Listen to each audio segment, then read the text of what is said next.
There is always a moment in a Rolling Stones track when the ground seems to shift. An unexpected chord, a jagged riff, a vocal line that feels half sung, half confessed. These moments are not accidents. They are fragments of a band that learned early on how to turn raw emotion into timeless sound. From smoky clubs in London to the world's biggest stages, the Stones carried a kind of restless electricity that made their music feel alive, unpredictable, and impossible to ignore. The spark often came from Keith Richards, a guitarist who didn't chase technical perfection, but emotional truth.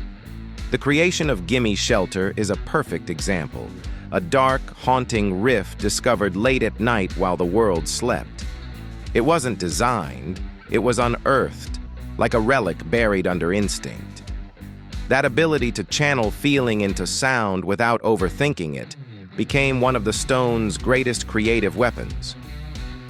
While other British bands leaned into bright pop melodies, the Rolling Stones carved their path through the deep roots of American blues. They studied the pain, humor, grit, and rebellion embedded in the genre, then reshaped it into something modern and dangerous. That decision didn't just change their sound, it gave them an identity that separated them from the entire 1960s scene.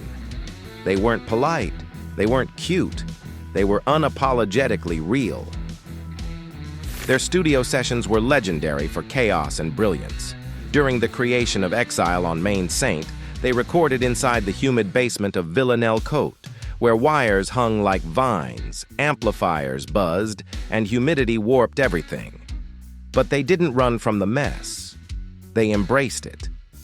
In that sweaty, imperfect environment, they captured something organic, gritty, and irreplaceable.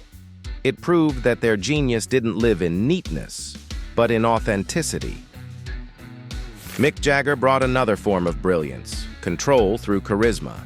Behind the wild performances and provocative energy was a frontman who understood audiences better than almost anyone in rock history. He could command a crowd of 200,000 or 200,000 with the same precision.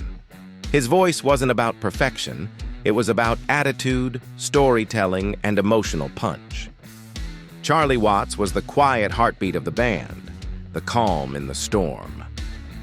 While the others lived wildly, Watts stayed grounded, delivering some of the most steady, tasteful drumming rock has ever known. His restraint was his genius. Every groove he played reinforced the idea that the Stones didn't need flash, they needed feel. Without him, their chaos would have collapsed. Internal conflict played a surprising role in shaping their greatest moments. Mick and Keith clashed constantly, two powerful forces pulling in different directions. But that tension acted like friction sparking fire. Each pushed the other to be sharper, bolder, more ambitious. Many bands break under that pressure. The Stones built an empire with it. Adaptation was another hallmark of their brilliance. Throughout the 70s and beyond, they shifted through country, funk, disco, and even reggae influences, not as trends to chase, but as colors to paint with. No matter how experimental they became, they always retained the swagger that made them unmistakably Stones. Reinvention never diluted their identity, it strengthened it. What truly sets the Rolling Stones apart is their relationship with imperfection. They never needed every note to be spotless or every take to be polished. Their magic lived in the cracks, the slight rhythms that drag, the raw vocal edges, the guitar tones that sound like they're about to explode. They understood that imperfection is where humanity hides, and humanity is what people remember.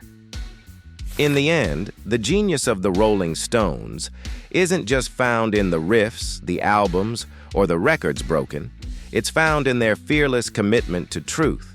Messy truth, bold truth, emotional truth.